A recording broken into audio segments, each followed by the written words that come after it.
embaixador Brunei Darusalam e Timor-Leste, o Hadfi Latif, hasor malu o primeiro-ministro Kairala Sanana Guzmão, onde discute cooperação em área Saude, educação Mina no gás. Embaixador ne halau encontro o primeiro-ministro e a segunda lorno walu fulang April tinane e a Palácio Governo dele, onde atualiza a cooperação entre Timor-Leste e Brunei Darusalam.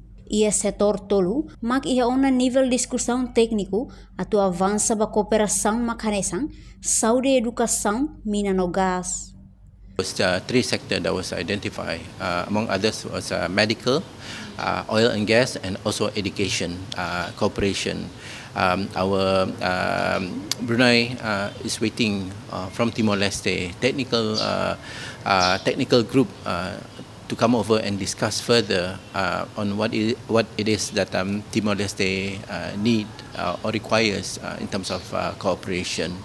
But in terms of bilateral relation, our relation is between Brunei and Timor-Leste is very good and warm between the two leaders, especially among His Majesty and Prime Minister Sanana Guzmão.